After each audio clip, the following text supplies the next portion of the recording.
표 읽어주는 남자입니다. 다시 일어서나 슈피겐코리아. 오늘 저희가 알아볼 기업은 바로 슈피겐코리아입니다. 지난 영상에서 저희가 지누스에 대해서 알아봤었는데요. 지누스가 상장될 당시에 밸류가 높네, 낮네 이런 이야기가 나올 때 조금 비교가 됐었던 기업 중 하나가 슈피겐코리아입니다. 오늘 저희가 슈피겐코리아로 한번 자세히 알아보도록 할게요. 자, 오늘 알아볼 기업은 바로 슈피겐코리아입니다. 다들 익숙하실지 모르겠으나 개인적으로 한 번도 써본 적이 없더라고요. 다들 한번 써보시길 바라며. 자, 이 회사는 이제 더 이상 중소기업이 아니네요. 그죠? 중소기업이 아니고, 그리고 하는 사업은 모바일 액세서리 제조 및 판매를 주요 사업으로 하고 있습니다.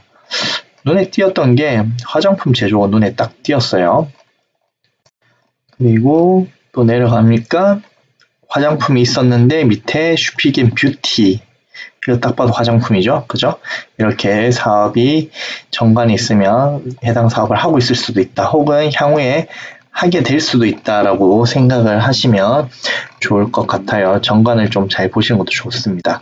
자, 그리고 지금 보는 건 회사의 연역인데요. 연역을 보시면 2016년도 8월에 선진법인이죠. 선진법인 만들었고요. 그리고 2018년도 6월 달에 인도법인을 설립을 했습니다. 그리고 2019년도 4월에 슈피겐 뷰티도 같이 설립을 했어요. 그리고 저희가 항상 보는 주식의 총수, 자, 발행할 수 있는 주식의 총수는 5천만 주인데 현재까지는 6,200만 주 발행을 했습니다. 자, 그리고 배당도 한번 봐야 되겠죠. 배당은 작년에 1,300원 해줬고요. 그리고 재작년도 해줬네요. 즉 실적이 나오면 기본적으로 배당을 한다라고 보면 될 것 같아요. 올해도 아마 실적이 잘 나온다라면 배당을 하게 될 것 같습니다. 그리고 자, 이제 우리가 항상 읽어보는 자세히, 이 부분은 정말 혼자 보실 때도 자세히 보시면 많은 정보를 얻으실 수 있어요. 그러니까 사업의 내용 꼭 읽어보세요. 자, 사업의 내용, 슈피겐코리아는 높은 온라인 세일즈 역량을 바탕으로 아마존닷컴이라는 글로벌 유통 채널을 통해서 스마트폰 액세서리를 판매하고 있다 라는 내용이에요. 근데 애프터마켓에 대한 이야기가 나오는데요. 그럼 비포마켓이 있겠죠. 비포마켓은 뭐냐면 우리 휴대폰 실제 만드는 부품 업체에 대한 이야기고요. 애프터마켓은 뭐냐면 우리 휴대폰 케이스, 보호 케이스 같은 거 있죠. 실제로 우리가 휴대폰을 구입하고 나면 많이 쓰는 그런 보호 케이스들을 파는 마켓에 대한 이야기입니다. 당연히 이제 제조사로부터 CR은 거의 받지 않겠죠. CR이라는 단어 좀 알아두시면 좋아요. 다들 많이 쓰거든요. 단가 인하할 때 코스트 리덕션을 줄여서 그냥 CR 한다 라는 말을 씁니다. 어쨌든 스마트폰 제조사로부터 CR을 받을 확률은 매우 낮죠. 그죠? 이거는 왜냐면 B2C 사업이 메인인 사업이 될 거니까요. 여기 밑에도 보시면 프리미엄 패션 및 보호 케이스를 메인으로 한다라는 내용을 하고 있습니다. 요즘에는 번들 케이스들을 넣어주긴 하지만 여기 슈피겐코리아는 번들 케이스보다는 좋은 케이스들을 만들고 있다라고 보시면 될 것 같아요. 자, 일단 아마존닷컴 판매를 하고 있고요. 그리고 한국은 네이버 쇼핑, 그리고 일본은 라쿠텐, 그리고 동남아는 라자다, 그리고 쇼피와 같은 사이트들에서 본인들의 사업을 영위를 하고 있습니다.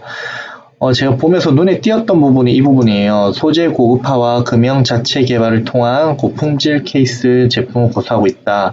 뭐 때문에 중국산 저가 제품과 차별화를 두기 위해서. 이게 무슨 말인가 하실 거예요. 자, 뭐냐면 우리 집에 있는 비타민이나 약병들 보시면 하얀색의 동글동글한 그냥 케이스잖아요. 거의 대부분 그런 눈에 많이 보셨던 케이스일 거예요. 그런 거 우리가 공룡병이라고 부릅니다. 그 공룡병은 공룡 몰드에 의해서 생산이 돼요. 그 말은 뭐냐면 예를 들어서 연우라는 회사가 있는데요. 연우라는 회사에 공룡 몰드란 게 있어요. 그러면 어떠냐면 주식회사 A, B, C, D, E, F, G라는 회사가 나 이 크기의 병을 좀 만들어줘 하면 그 연회에서는 자기가 가지고 있는 공룡 몰드로 찍어서 여러 회사에 동시에 납품하게 됩니다. 즉 다양한 기업들이 동시에 쓸 수 있기 때문에 단가가 상당히 싸요. 대신 모양이 다 똑같죠. 근데 이런 그 패션에서의 차별화를 두기 위해서 본인들이 직접 경영을 제약하고 본인들 제품에만 그것을 적용해서 쓰고 있다라는 뜻이에요. 금형을 자체 개발하면 당연히 다른 제품과의 차별점이 생기게 되고요. 그리고 조금 더 고품질적이라고 느끼게 될 수도 있을 것 같네요. 그 금형을 자체 개발한 건 좀 잘하고 있는 것 같다고 생각합니다. 뭐 여러 가지 특징이 있는데 한 번도 안 써봤어요. 한 번도 안 써봤단 말은 아직까지 주식도 한 번도 사본 적이 없다는 뜻이기도 합니다. 저는. 자, 요게 위탁 생산 방식인데 이거 중요한 포인트인 것 같아요. 휴대폰 케이스가 휴대폰 모델도 자주 바뀌고 유행도 빠르게 바뀌죠. 그러다 보니까 여기도 적혀있죠. 제품 수명 주기가 짧다. 그러면 공장을 지어서 생산할 경우에 재고 문제가 발생하게 됩니다. 뭐 한 번에 들어갈 원료를 많이 놓고 해야 되니까요. 그래서 지금 현재 슈피임 코리아에서는 위탁 생산을 하여 대응을 하고 있다라고 합니다. 이 부분은 상당히 잘 하고 있고 본인의 업을 잘 이해하고 있는 것 같아요. 제가 보기에는. 요게 브랜드는 슈피겐, 그리고 케이스올로지, 그리고 시릴이 있는데 진짜 단 한 개도 써본 적이 없어요. 자, 신규 산업. 이거 제가 좀 자세히 보는 섹션이기도 합니다. 없는 사업 보고서도 많아요. 근데 있는 사업 보고서는 제가 꼭 보는 부분이고요. 보면 스마트폰 케이스가 이때까지 메인이었어요. 보호 필름이랑. 근데 이제 포트폴리오 확대하기 위해서 폴드볼 스마트폰 케이스도 할 거고 무선 이어폰 케이스도 할 거다. 지금 뭐 버즈라든지 에어팟 케이스도 이제 하겠다라고 보시면 됩니다. 자, 매출을 봐도 거의 대부분은 케이스에서 일어나요. 케이스에서. 그리고 좀 그럼에도 불구하고 고무적인 건 케이스에서 주요 매출이라는데 ASP는 계속 올라가고 있죠. 그죠? 그래서 이 부분은 좀 고무적이라고 저는 바라보고 있습니다. 신제품이 날 때마다 조금씩 가격을 올리고 있고 소비자에게 일정 부분 정가를 해도 매출이 빠지지 않는다라고 보여지네요. 아까 위에서 이야기했지만 직접 생산 비율 2% 미만, 즉 자기 공장이 있긴 있네요. 있긴 있는데 뭐 거의 생산하지 않고 거의 외주 생산을 하고 있다. 그리고 뭐 한국에서는 뭐 개발, 마케팅, 영업, 배송을 하고 있고 보면 슈피겐 뷰티는 한국에 있고 그리고 아까 봤던 중국 법인, 인도 법인 등이 있네요. 자, 또 내려가 보면 자, 매출 실적인데 아까 위에서도 비율 나와 있었지만 뭐 거의 케이스가 거의 80~90% 가까이 아직은 차지를 하고 있습니다. 판매 경로를 좀 눈여겨봤는데요. 왜냐하면 판매 경로가 많아지면 많아질수록 가격 경쟁력이 떨어질 가능성이 큰데요. 지금 보면 물류센터에서 바로 팔고 있고 그리고 대리점 벤더를 끼고 팔고 있고 이거 아마 오프라인이겠죠. 그리고 이것도 자기 뭐 중국이나 인도, 미국 법인에 넘긴 후에 거기서 바로 소비자한테 팔고 있고 디스트리뷰터 끼고 팔기도 하고 있네요. 일단은 메인이 온라인이라서 뭐 벤더가 있고 없고는 크게 뭐 고민할 필요 없을 것 같습니다. 주요 매출처는 거의 북미, 유럽이 80% 정도 차지를 하고 있어요. 자, 이런 산업의 특성이기 때문에 수요에 따른 수주는 뭐 크게 있을 수가 없겠죠. 자, 그러면 이제 다시 쭉 내려가 보면 제가 매번 말씀드리지만 연구개발 활동은 제가 안 봐드려요. 근데 물론 독특한 게 있으면 보겠지만 이거 보시면 재밌는 거 많습니다. 꼭 보세요. 자, 이제 연결 재무제표로 갈 건데요. 자, 연결 재무제표로 갑니다. 자, 우리가 항상 보는 부분 현금. 713억이나 있네요. 그리고 매출 채권 많이 줄어들었네요. 많이 줄어들었고 회수가 잘 되고 있다는 뜻이겠죠. 그리고 재고자산 좀 늘어났는데 이 부분은 조금 밑에서 챙겨봐야 될 부분 같아 보이죠. 밑에서 한번 챙겨볼게요. 그리고 재무제표에서 눈에 띄었던 건 부채가 눈에 띄었어요. 부채가 한 기타 유동 금융 부채가 한 70억 정도 띄었는데 이것도 밑에서 한번 주석에서 알아보도록 하겠습니다.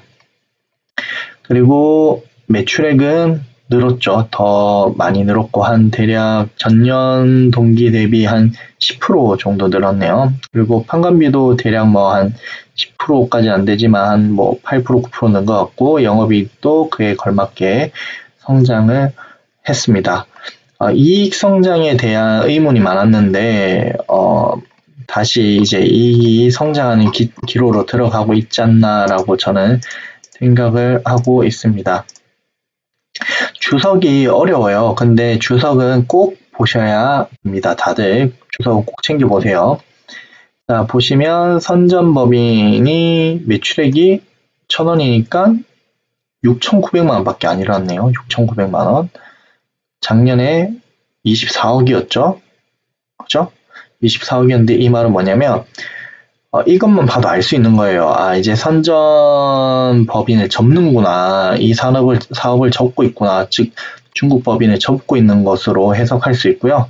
그리고 뭐 인도랑 그리고 슈피겐 뷰티는 지속적으로 성장시키고 있고 적자의 폭은 곱하기 2를 해봐도 줄어들었죠. 조금씩 줄어들고 있는 모습을 보여드리고 있는 것 같아요. 즉 인도 쪽은 더더욱 성장하고 있고 그리고 슈피겐 뷰티 같은 경우는 정말 극적으로 많이 줄어들었는데 이 부분도 이제 턴하고 있다라고 보여집니다. 즉 조금 실적에 발목 잡았던 중국 법인을 접었고 그리고 인도 법인 같은 경우는 성장을 했고요. 그리고 신사업이었던 슈피겐 뷰티도 자리를 잡아가고 있는 것 같아요. 유독 이 부분이 엄청 길더라고요. 오늘 보는데 쭉쭉 내릴게요. 근데 한번 다 읽어보시면 재밌습니다. 진짜 재밌거든요. 한번 쭉 다 읽어보세요. 제가 안 봐드린다고 안 보면 안 됩니다. 다들 보셔야 해요. 자, 이제 내려보면 충당금, 아까 매출 채권이 많이 줄어들었죠. 실제로 봐도 회수율이 좋게 나옵니다. 회수가 잘 되고 있다는 내용들. 그리고 재고자산, 제품이 많이 늘어났네요. 그죠? 제품이 약 30억 정도 늘어났는데 이 부분은 매출액이 늘어난 걸 봐서는 안 팔려서 늘어난 건 아니에요. 제 생각에는 휴대폰이 최근에 출시된 모델이 있거나 그리고 혹은 좀 인기가 있는 모델들이 있기 때문에 제품을 좀 더 쌓아둔 것으로 이 경우는 해석을 하는 게 맞을 것 같아요. 만약에 매출액이 빠졌다 그러면은 사실상 재고가 쌓인 것으로 해석을 해야 되는데 이 부분은 재고를 쌓아두었다. 향후에 팔기 위해서 그렇게 해석한 게 조금 더 옳아 보입니다. 자, 그리고 내려가 보면 쭉쭉 내려볼게요.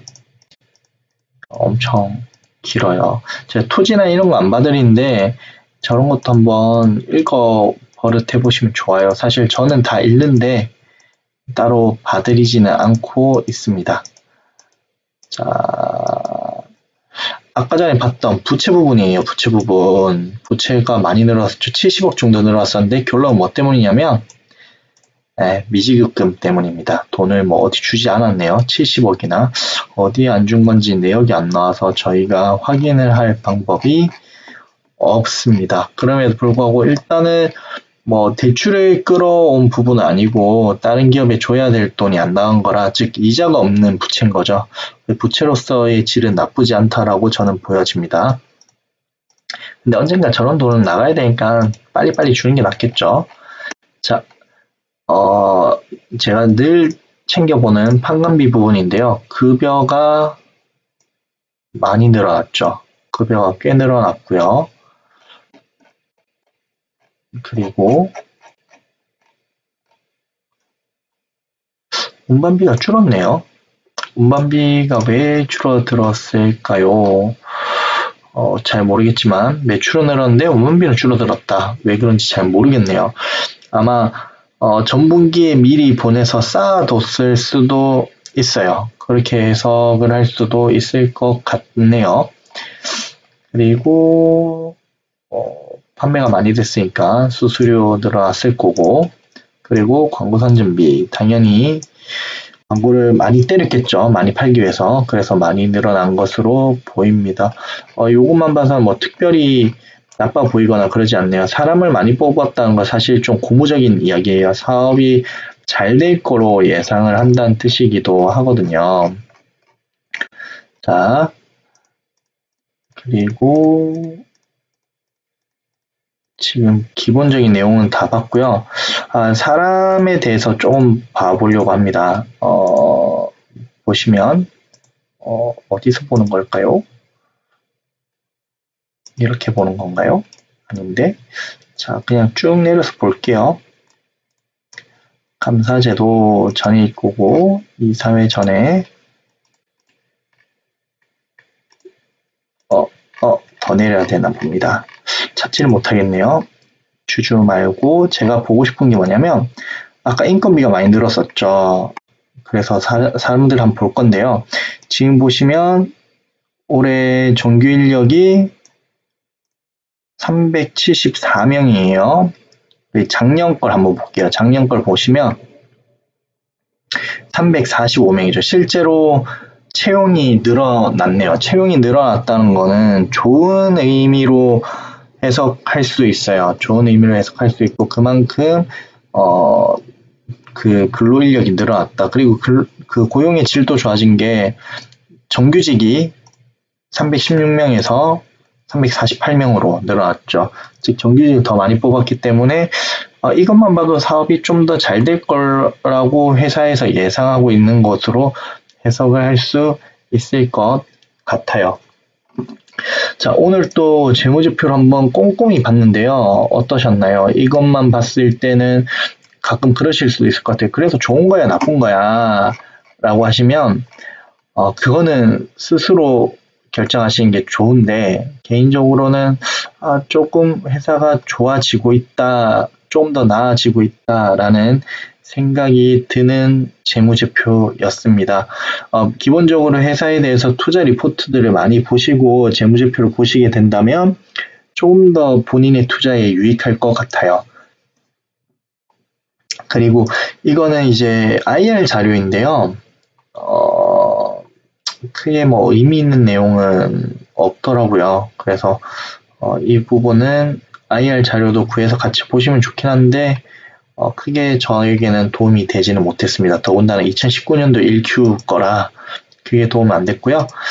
사업 보고서를 좀 더 꼼꼼하게 보시는 습관을 길러주신다면 아마 투자하시는데 더 많은 도움이 될 것 같습니다. 오늘 준비한 내용은 여기까지고요.